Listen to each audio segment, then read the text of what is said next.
ಇಟಗಿ ಸರ್ಕಾರಿ ಶಾಲಾ ಅಭಿವೃದ್ಧಿಗೆ ಅನುದಾನ ನೀಡಲು ಸಿದ್ಧರಿದ್ದೇನೆ. ರಾಜಶೇಖರ್ ಹಿಟ್ನಾಳ. ನಮಗೆ ಉನ್ನತ ಬದುಕು ಕೊಟ್ಟವರು ದೇವರ ಸಮಾನವಾದ ಗುರುಗಳು.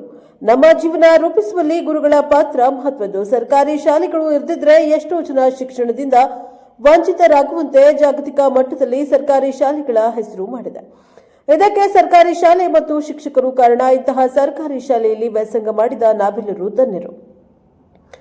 ಇಟಗಿ ಗ್ರಾಮದ ಸರ್ಕಾರಿ ಮಾದರಿಯ ಪ್ರಾಥಮಿಕ ಶಾಲೆಯ ಮೇಲಿನ ಅಭಿಮಾನದಿಂದ ಇಂದು ಶಾಲೆಯಲ್ಲಿ ಇಷ್ಟೊಂದು ಜನ ಹಳೆ ವಿದ್ಯಾರ್ಥಿಗಳು ಶಿಕ್ಷಕರು ಸೇರಿದ್ದಾರೆ. ಎಷ್ಟೇ ಎತ್ತರಕ್ಕೆ ಮನುಷ್ಯ ಬೆಳೆದರೂ ಇಂದಿಗೂ ಮರೆಯಲಾಗದ ಕ್ಷಣವೆಂದರೆ ಅದು ವಿದ್ಯಾರ್ಥಿ ಜೀವನ ಎಂದು ಸಂಸದ ರಾಜಶೇಖರ್ ಹಿಟ್ನಾಳ್ ಹೇಳಿದ್ದಾರೆ.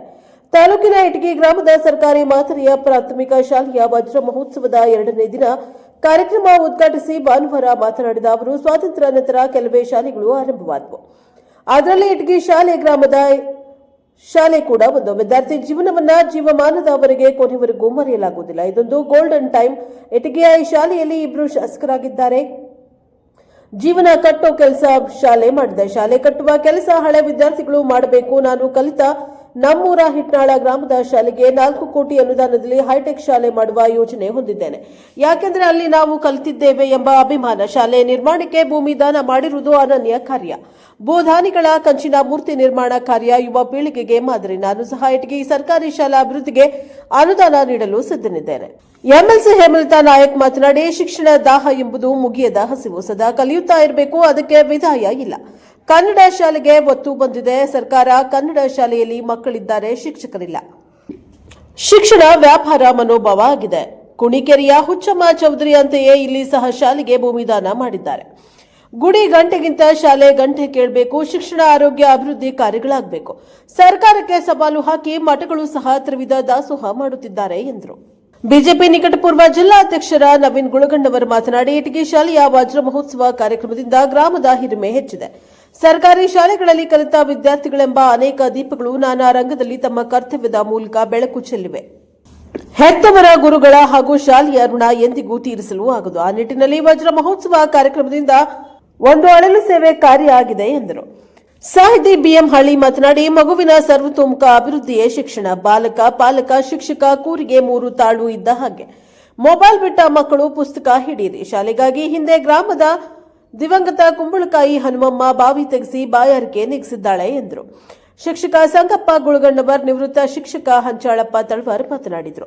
ಕಂಪ್ಲಿಯ ಶ್ರೀ ಅಭಿನವ ಬಸವಲಿಂಗ ಸ್ವಾಮೀಜಿ, ಕಂಪಸಾಗರದ ಶ್ರೀ ನಾಗಭೂಷಣ ಸ್ವಾಮೀಜಿ, ಮುತ್ತಯ್ಯ ಕಳ್ಳಿಮಠ್, ಲಿಂಗರಾಜ್ ಹೊಸಬಾವಿ, ಬಸವ ಪ್ರಭು ಪಾಟೀಲ್, ಅಂದಾನಪ್ಪ ಅಂಗಡಿ, ಬೂದಾನಿ ಕುಲಕರ್ಣಿ, ಸಕ್ರಪ್ಪ ಹೊಸಬಾವಿ, ವಕೀಲ ಮಲ್ಲಪ್ಪ, ಸಿದ್ದಪ್ಪ ಸಜ್ಜನ್, ಮಹೇಶ್ ಸಬ್ರದ, ಶಿಕ್ಷಕ ಬ್ಯಾಹಿ, ಮಾಲ್ತೇಶ್ ತೋಟಪ್ಪನವರ್, ಬಜರ್ ಸಾಬ್ ತಳಕಲ್, ಶರಣಪ್ಪ ಅರಕೆರೆ, ಮಹೇಶ್ ಹಿರೇಮನಿ, ವೀರಣ್ಣ ಕೋನಾರಿ, ಬಿಎಂ ಹಳ್ಳಿ, ಪಿಡಿಒ ಶರಣಪ್ಪ ಕೆಳಗಿನಮನಿ, ಸಂಜೀವಪ್ಪ ಸಂಕಟಿ ಇತರರು ಹಾಜರಿದ್ದರು. Bureau report, Chennayya Hiremath, Praja power TV, Kuknur.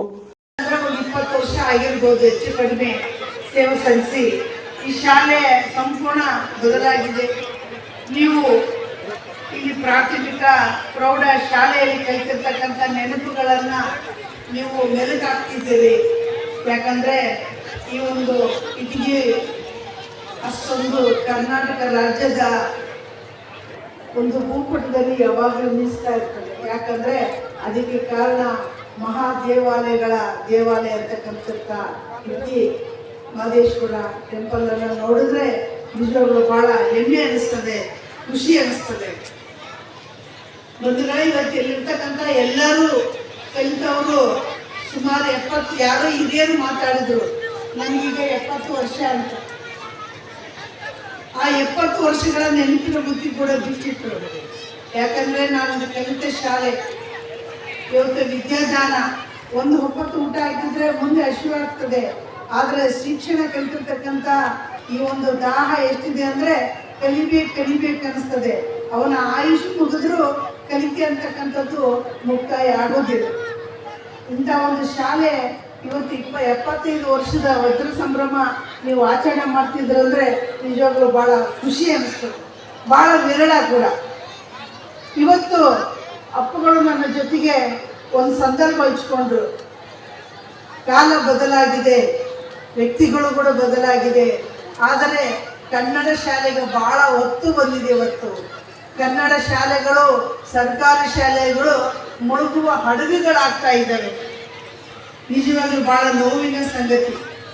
ನೋಡಿ, ನಾವು ಇಲ್ಲಿರ್ತಕ್ಕಂಥವ್ರು ಯಾರು ಇಂಗ್ಲಿಷ್ ಮೀಡಿಯಂ ಓದಿಲ್ಲ. ನಾವು ಓದಿರೋರೆಲ್ಲ ಕನ್ನಡ ಮೀಡಿಯಂ.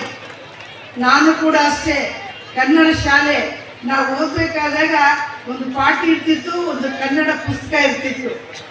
ಈಶಾ ಗಣಪ ಅಂತಕ್ಕಂಥ ಕಾಗುಣಿತ ಇರ್ತಕ್ಕಂಥ ಒಂದು ಪುಸ್ತಕ. ಆ ಪುಸ್ತಕದೊಂದೇ ಇಟ್ಕೊಂಡು ನಾವು ಇವತ್ತು ಒಬ್ಬೊಬ್ರು ಡಬಲ್ ಡಿಗ್ರಿ ಮಾಡಿದ್ದೀವಿ. ಜಾಗದೊಳಗ ಒಬ್ಬ ಮನುಷ್ಯನ ಜ್ಞಾನಿಯು ಉದ್ಧಾರ ಆಗಬೇಕು ಅಂತ ಹೇಳಿ ಬಹಳ ವಿಶೇಷವಾಗಿ ಹೊಟ್ಟೆ ಭೂಮಿಗೆ ಹೇಗೆ ಬೀಜ ಬಿತ್ತರೋ, ಒಬ್ಬ ಬಾಲಕನಿಗೆ, ಒಬ್ಬ ಶಿಕ್ಷಕನಿಗೆ ಆತನ ನೆತ್ತಿಗೆ ಜ್ಞಾನದ ಬೀಜವನ್ನ ಬಿತ್ತಿದ್ರೆ ಆತ ದೊಡ್ಡ ವ್ಯಕ್ತಿ ಆಗ್ತಾನೆ ಅನ್ನುವಂತ ಹಿನ್ನೆಲೆಯೊಳಗ ಈ ಜಾಗದೊಳಗ ಅದಕ್ಕ ಮೈಲಾರಲಿಂಗದ ಬಸವಲಿಂಗ ಶರಣರು ಹೇಳ್ತಾರಲ್ಲ, ಹಲವು ಮಾತೇನು ನೀನುಳಿದ ಪಾದವನ್ನಿಟ್ಟ ನೆಲವೇ ಸುಕ್ಷೇತ್ರ ಜಲವೇ ಪಾವನ ತೀರ್ಥ ಸುಲಭ ಶ್ರೀ ಗುರುವೇ ಕೃಪೆಯಾಗು ಅಂತ ಹೇಳ್ತಾರೆ. ಈ ನೆಲದೊಳಗ ಬರೀ 1 ಎಕರೆ 10 ಗುಂಟಿ ಒಳಗ ಈ ನೆಲದೊಳಗ ಎಷ್ಟೋ ಮಂದಿ, ಸುಮಾರು ನಮ್ಮ ನವೀನ್ ಕುಮಾರ್ ಅವರು ಹೇಳಿದ್ರು, ಬುದ್ಧಿ 4 ತಲೆಮಾರಿನ ಆಗಿ ಹೋಗಿರುವಂತ ಶಿಕ್ಷಕರು ಕಲಿತು ಆ ಗುರುಗಳಾಗಿ ಅವ್ರ ಕೈಯೊಳಗ ಕಲಿತು ಹಿಂಗೆಲ್ಲ ದೊಡ್ಡ ವ್ಯಕ್ತಿಗಳು ಶಿಕ್ಷಕರು ವೃಂದದೊಳಗ ಬಳಗ ಬಂದದ್ ನೋಡ್ರಿ. ಇದು 4ನೇ ತಂಡ ನೋಡ್ರಿ ಅಂತ ಹೇಳಿದ್ರು ಅವ್ರು. ನಾವು 4ನೇ ತಂಡದ ಬರೋದು ಅಂತ ಹೇಳಿ. ಅವ್ರು ಹೆಣ್ಮಕ್ಳು ಯಾರೋ ಗಂಡ್ಮಕ್ಳು ಯಾರೋ ಗೊತ್ತಾಗೋದಿಲ್ಲ. ಒಂದು ಕೇಸರಿ ಪೀಠ ಸುತ್ಯಾರ ಬರಕತ್ತಾರ ಹಂಗ ಸಾಲ ಹೇಳುವ ಉದ್ದೇಶ ಇಷ್ಟೇ. ಆದ್ರ ಈ ಊರಿನ ಹಿಟಿಗೆಯ ಗ್ರಾಮದೊಳಗ ಒಂದು ಕಡೆ ಬಹಳ ವಿಶೇಷ ಅಂತಂದ್ರೆ, ನಮ್ಮ ಗದುಗಿನ ಜಗದ್ಗುರುಗಳವರ ಹುಟ್ಟೂರು 1, ತೋಂಟದ ಸಿದ್ಧಲಿಂಗ ಮಹಾಶಿವಯೋಗಿಗಳವರ ಹುಟ್ಟೂರು 1. ಹಾಗೆ ನೀವು ಬಹಳ ವಿಶೇಷವಾಗಿ ಪ್ರೀತಿಯಿಂದ ಒಬ್ಬ ಸ್ವಾಮಿ ಅಂತ ಹೇಳಿ ಹಪ್ಕೊಳ್ಳುವಂತ ಒಬ್ಬ ಕುಕನೂರಿನ ಮಹಾದೇವ ಮಹಾಸ್ವಾಮಿಗಳವರು ಮೊಮ್ಮಗನ ಊರು ಇದು ಇಟಗಿ ಗ್ರಾಮ ಅನ್ನುವಂತ ಹೇಳಿಕ್ಕೆ ಇಚ್ಛಾ ಪಡ್ತೇನೆ. ಮೊಮ್ಮಗನ ಊರು ಇದು. ಅಂತ ಮೊಮ್ಮಗನ ಗ್ರಾಮದೊಳಗ ನಾನು ಅಂತ ಕೆಲಸ ಅವರು ಕಂಚಿನ ಇವತ್ತು ಎಲ್ಲ ನಿಮ್ಮ ಆಯೋಜಕರು ಕೂಡ ಅಭಿನಂದನೆ ಸಲ್ಲಿಸಲಿಕ್ಕೆ ಬಯಸ್ತೀನಿ. ಯಾಕಂದ್ರ ಹಿಂದಕ್ಕೆ ಏನೇನ್ ದಾನ ಮಾಡಿದ್ದಾರೆ, ಏನೇನ್ ಕೊಡುಗೆ ಕೊಟ್ಟಿದಾರ, ಅವರೆಲ್ಲರೂ ನೆನೆಸ್ಕೊಂಡು ಮುಂದಿನ ಯುವ ಪೀಳಿಗೆಗಳಿಗೆ ನೀವು ಮಾದರಿ ಆಗಿರ್ಬೇಕು ಅವ್ರ ದಾನಗಳು ಅಂತೇಳಿ ಇವತ್ತು ನೀವು ಕಂಚಿನ ಮೂರ್ತಿಯನ್ನು ಕೂಡ ಮಾಡಿಟ್ಟಿದ್ದೀರಿ. ಬಹಳ ಅಭಿನಂದನೆ ಕೂಡ ನಾನು ಸಲ್ಲಿಸಿ ಬಯಸ್ತೀನಿ. ಇಂಥವ್ ಯಾರ್ಯಾರು ದಾನ ಮಾಡಿದ್ರೆ ಒಳ್ಳೆ ಕೆಲಸ ಮಾಡಿದ್ದಾರೆ, ನಮ್ಮ ಯುವ ಪೀಳಿಗೆಗಳು ಕೂಡ ಮುಂದಿನ ಪೀಳಿಗೆಗಳು ಕೂಡ ಗೊತ್ತಿರ್ಬೇಕು. ಅವರು ಕೂಡ ಇಂಥ ಸಂಸ್ಕೃತಿಯನ್ನ ಬೆಳೆಸ್ಕೊಂತ ಕೆಲಸವನ್ನ ಕೂಡ ಮಾಡ್ತಾ ಇದ್ದೀರಿ. ಬಂಧುಗಳೇ, ವಜ್ರ ಮಹೋತ್ಸವ ಕಾರ್ಯಕ್ರಮಕ್ಕೆ ಬಂದು ಕಾರ್ಯಕ್ರಮವನ್ನು ಬರಲೇಬೇಕಂತ ಹೇಳಿದ್ರು. ನಾನು ಏನೋ ತಿಳ್ಕೊಂಡು, ನಾನು ಆಕ್ಚುಲಿ ಇಷ್ಟೊಂದು ದೊಡ್ಡ ಮಟ್ಟದಲ್ಲಿ ಈ ಕಾರ್ಯಕ್ರಮ ಆಗುತ್ತೆ ಅಂತ ಅನ್ಕೊಂಡಿರ್ಲಿಲ್ಲ. ಇಲ್ಲಿ ಬಂದು ನೋಡಿದ್ರೆ ಬಹಳ ಖುಷಿ ಆಯ್ತು ನನಗೆ. ಸುಮಾರು ಇಲ್ಲಿಗೆ ಒಂದು ಕನಿಷ್ಠ ಅನ್ಸಿದ ಮಟ್ಟಿಗೆ ಒಂದು 25-30 ಸಾವಿರ ವಿದ್ಯಾರ್ಥಿಗಳು ಹೋಗಿರ್ಬೋದು ಅನ್ಕೊಂಡಿದ್ದೀನಿ ಇಲ್ಲಿದ್ದ, ಈ ಸ್ಕೂಲ್ ಇದ್ದ. ಅಷ್ಟೊಂದು ವಿದ್ಯಾರ್ಥಿಗಳನ್ನ ಜೀವನ ಕಟ್ಟಿಕೊಡುವಂತ ಕೆಲಸವನ್ನ ಈ ಶಾಲೆ ಮಾಡಿದೆ.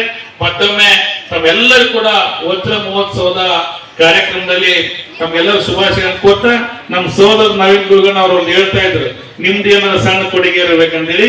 ನನಗೂ ಕೂಡ ಎಲ್ಲರೂ ಕೂಡ ಆಶೀರ್ವಾದ ಮಾಡಿ ಸಂಶೋಧನೆ ಮಾಡಿದ್ದೀರಿ.